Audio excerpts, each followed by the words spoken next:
자, 여러분 안녕하세요. 지금 시장에서 가장 조심해야 될 게 뭐냐면요, 추격 매수입니다.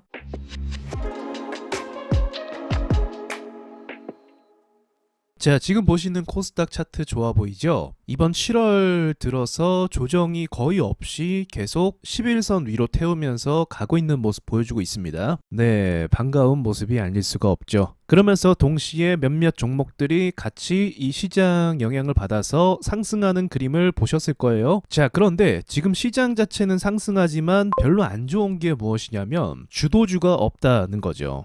시장이 반등을 해서 예를 들어서 삼성전자가 강하게 튀어오른다 그러면서 시스템 반도체 주식들이 같이 올라간다, 매출과 실적도 지금 굉장히 좋다고 발표를 했잖아요. 그럼에도 불구하고 상승이 별로 안 오르고 있죠. 그리고 또 중요한 것은 무엇입니까? 거래량을 한번 보시면 시장 거래량이 지금 극도로 낮아진 상태를 유지하고 있습니다. 근데 거래량은 줄었는데 왜 주식은 오르는 걸까요? 네, 이거는 제가 계속 말씀드리는 기술적인 영역이고요. 차트를 좀 더 자세히 보시면, 자, 여기서부터 주가가 훅 하고 떨어졌잖아요. 훅 하고 떨어지고 여기서 쌍바닥을 만든 다음에 그 다음에 돌파해서 좀 상승으로 만들어주고 있는 그림입니다. 최근 시장의 공포감이 굉장히 심했기 때문에 이렇게 떨어질 때 쉽사리 매수할 수 있는 사람은 많이 없었을 거예요. 그렇기 때문에 여기도 상대적으로 거래가 좀 적은 편이고요. 이 거래가 없다라는 건 매물대가 없다는 뜻을 의미합니다. 그래서 매물대가 없기 때문에 호가로만 천천히 올라와도 여기 가격 공간을 채워줄 수가 있는 상황인 거죠.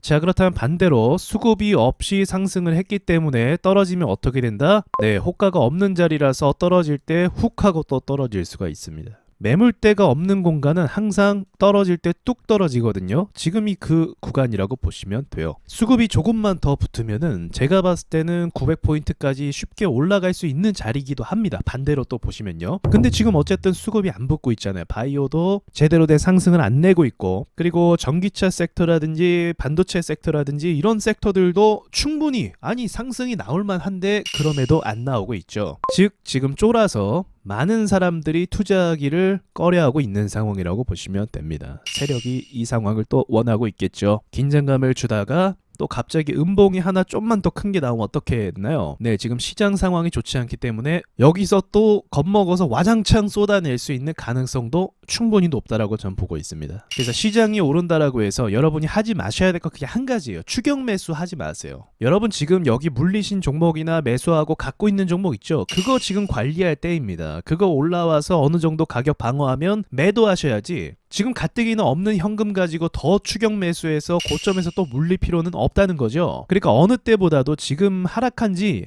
한 달밖에 안 지났어요. 폭락한지. 그래서 긴장감을 아직도 놓지 말아야 되는 상황이다. 물론 주식을 하면 긴장감을 항상 놓지 마셔야 되는데 지금은 더더욱 그런 상황입니다. 제가 여러분을 겁주려고 하는 게 절대 아니에요. 그냥 지금 시점에서 많은 투자자들이 일반적으로 하는 실수에 대해서 말씀을 드리는 겁니다. 지금은 매수한 종목에 대해서 관리하는 차원이고요. 시장은 이미 높이 점프를 뛰었기 때문에 관리하는 종목을 매도해 나가는 시점인 거예요. 반대로 가셔야 돼요. 시장이 오르면 매도를 하는 거지 매수를 하는 게 아니에요. 자, 그럼 수치적으로 얼마나 올랐는지 한번 볼까요? 밑에서부터 찍고 위에를 보니까 12% 정도가 올랐네요. 그러니까 이번 달에 들어서 코스닥이 쉬지 않고 10% 이상을 반등하는 데 성공을 했다라고 볼 수 있습니다.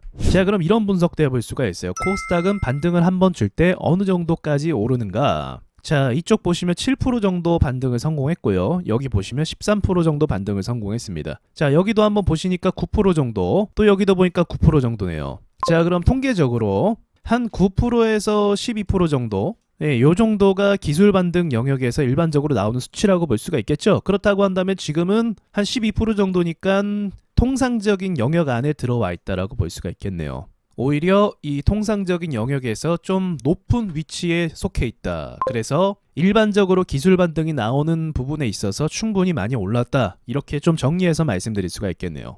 물론 저도 주구장창 오르면 좋겠죠. 이렇게 오르면 얼마나 좋겠습니까? 근데 그런 일은 사실상 많이 일어나지 않기 때문에 우리가 이렇게 좀 예민하고 좀 조심스럽게 분석하는 게 맞는 거겠죠. 시장에 주도주 그리고 수급주가 없는 상태거든요. 이게 없으면 쉽게 무너지는 경향을 보이기도 합니다. 뭐 곧바로 무너진다는 거 아니에요. 오늘 무너지고 내일 무너지고 이게 아닙니다. 시간차를 줬다가 그 다음 이렇게 무너지는 경우가 있다는 걸 말씀드리는 거예요. 그래서 저는 조정을 받으면 750포인트를 좀 보고 있기도 하고 있어요. 지금 그럼 750포인트면 떨어지는 수치가 어느 정도일까요? 자, 여기서부터 한 6% 정도 조정을 받을 수도 있겠네요. 6% 정도 조정이면 전 종목이 대략적으로 한 7에서 10% 정도 빠질 거란 말이죠. 네, 뭐 기분 좋은 소리는 아니지만 뭐 주식이라는 게 늘 그런 파동을 그리면서 가니까요. 그런 걸 좀 계산하고 매매를 하시면 좋을 것 같아요. 이게 주식이요. 어쨌든요. 지금 12% 정도 올랐죠? 그러면 하락하기 위해서 다시 바닥으로 가려면 마이너스 11%가 떨어져야 되거든요. 근데 이렇게 떨어지는 건 쉽지가 않아요.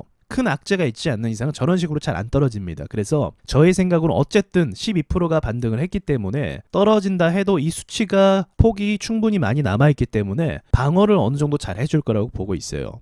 그래서 조정을 받는다고 해도 너무 겁먹거나 너무 쫄 필요는 없다라고 저는 보고 있습니다. 그리고 여러분 지금 느끼셨겠지만 시장이 크게 오르지 않고 옆으로만 가도 종목들이 막 순환해서 튀어오르는 걸 보실 수가 있을 거예요. 그래서 옆으로만 가는 게 그렇게 나쁜 건 아니다. 그 말씀도 드리고 싶네요. 올라가면 주도주와 테마 영향을 받아서 더 빨리 올라가는 것뿐이고 어차피 세력주라고 한다면 옆으로 갈 때도 결국은 호재를 받아서 다시 상승할 때가 있거든요. 기회를 준단 말입니다. 그래서 그 기회를 잘 받으시고 나오시면 되지 않을까 생각이 드네요. 자, 오늘 주의할 점 말씀드리면서 이상 마치도록 하겠습니다. 네, 안녕하세요. 와조스키입니다. 여러분 드디어 와조스키 홈페이지가 개설이 됐습니다. 와조 인사이트라는 홈페이지인데요. 여러 교육 프로그램과 그리고 시황 분석과 그리고 세력주 종목 분석 그리고 특별히 세력주 매매 공식 책을 구매한 분들에게 챕터별 무료 강의를 해드리고 있으니까 오셔서 세력에 대해 공부해 보시길 바라겠습니다. 홈페이지 안에 강의는 앞으로 계속 업데이트할 예정이니까 홈페이지에서 뵙도록 하겠습니다.